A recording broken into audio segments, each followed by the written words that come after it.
Late کر نماز پڑھنے کا طریقہ کیا ہے؟ لیٹ کر دیکھیں، جب آپ کھڑے ہو کر نہیں پڑھ سکتے تو بیٹھ کر پڑھیں گے، بیٹھ کر نہیں پڑھ سکتے تو لیٹ کر پڑھیں گے، ٹھیک ہے نا؟ جب لیٹ کر پڑھیں گے نا تو اشاروں کے ساتھ پڑھیں گے، ٹھیک ہے نا؟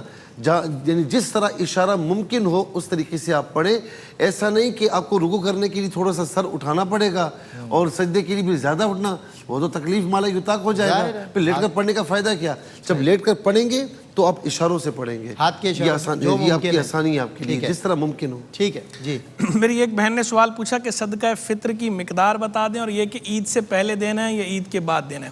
صدقہ فطر کی جو احتیاطی مقدار ہم بتا رہے ہیں اس سال 340 روپے ہیں. ویسے کوئی 300 بھی دے دے گا تو صدقہ فطر ادا ہو جائے گا، لیکن احتیاط بہتر ہے. احتیاطی مقدار، احتیاطی قیمت جو ہے وہ 340 روپے. عید سے پہلے دینا ہوتا ہے، اگر آپ اس سے پہلے رمضان شریف میں دینا چاہیں، عید سے پہلے دینا چاہیں دے سکتی ہیں. ویسے تو جو اصل وقت ہے اس کا وہ ہے عید کی نماز سے پہلے، لیکن اگر کوئی عید کی نماز کے بعد بھی دیتا ہے صدقہ فطر ادا ہو جائے گا. کسی نے نہیں دیا تو اس میں قضا کا تصور نہیں ہوتا، یہ دینا ہی ہوتا ہے. ایسا نہیں ہے کہ یہ ساکت ہو گیا، معاف ہو گیا. ہاں، یہ بہرحال دینا ہوتا ہے. کوئی بھول بھی جائے تو بعد میں جب بھی یاد آئے دے سکتے ہیں، دے سکتے ہیں. میں شاہ صاحب آپ سے سوال کرنا چاہتا ہوں.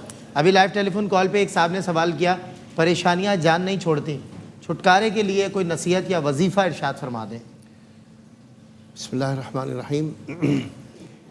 بہترین وظیفہ پوری انسانیت کے لیے، جی، خاص طور سے مسلمانوں کے لیے، ہر مشکل کے لیے، ہر صورتحال جہاں آپ کو تنگی محسوس ہو اس سے باہر آنے کے لیے، فراخی کے لیے، برکت کے لیے سب سے بہترین وظیفہ نماز ہے. سبحان اللہ، سبحان اللہ. جس نے نماز کی ادائیگی کر لی اسے کسی وظیفے کی قطعاً ضرورت نہیں ہے. جو نماز وہ مجسم مجموعہ ہے بندگی کا، عبدیت کا، عبودیت کا اور معبود ہونے کا. کہ ہم بیک وقت اپنی عبدیت کا بھی اظہار کرتے ہیں اور اس کے معبود ہونے کا اقرار بھی کرتے ہیں اپنی اسی سٹائل میں. سبحان اللہ. تو سب سے بہترین وظیفہ تمام بزرگوں نے یہی لکھا ہے کہ نماز کی پابندی ہو.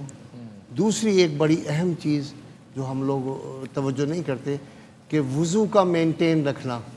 جی، باوضو رہنا. کہ وضو جیسی ہی ساقط ہو تو دوسرا وضو کر لیا جائے، چاہے نماز کا وقت ہو یا نہ ہو. یہ بھی بلا وفات سے محفوظ رکھنے کا اور بلا وفات سے باہر نکلنے کا ایک بہترین ذریعہ ہے کہ وضو مینٹین رکھا جائے اور نماز کی وقت پر ادائیگی کی حد الامکان کوشش کی جائے. بالکل ٹھیک ہے.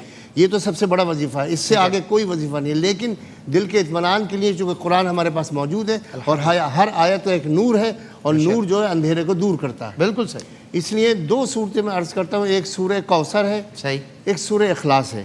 صحیح. اس کی کثرت کیجئے. ہر نماز کے بعد کم از کم 7 مرتبہ درود شریف اول آخر کے ساتھ اس کو پڑھیے اور دعا کیجئے. تیسری ایک سورت ہے جو بڑی مجرب ہے، وہ ہے سورہ الم نشرح. صحیح. اس کو بھی 3 مرتبہ پڑھیے اور مخصوص دعا اردو زبان میں کہہ کر اپنا مدعا بیان کیجئے نماز کے فوراً بعد. جتنے وظائف کا اثر نماز کے فوراً بعد ہوتا ہے، نماز کے علاوہ پڑھنے میں اتنا اثر نہیں ہوتا، کیونکہ اس وقت آپ بندگی میں ہوتے ہیں. ظاہر سی بات. تو اللہ تعالیٰ کرم فرمائے گا انشاءاللہ. اچھا، ایک سوال ہوا کہ وہ ایک بہن نے کہا کہ ایام مخصوصہ میں کیا کچھ پڑھ کر اپنے مرحومین کو ثواب دیا جا سکتا ہے؟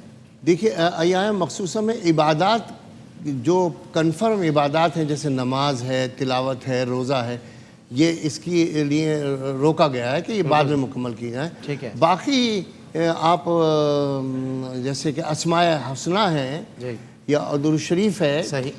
اچھا، ایصال ثواب کے لیے کچھ پڑھنا ہی ضروری نہیں. مثلا آپ کھانا بھی دے سکتی ہیں کسی کو. بالکل صحیح ہے. اچھی بات. اپنے کسی عزیز کے نام سے کہ یہ ثواب اس کو پہنچے، یہ تمام کام کر سکتے ہیں. یہ بھی ایک پریکٹیکلی طریقہ کا بہترین بنایا جا سکتا ہے. بالکل ٹھیک ہے.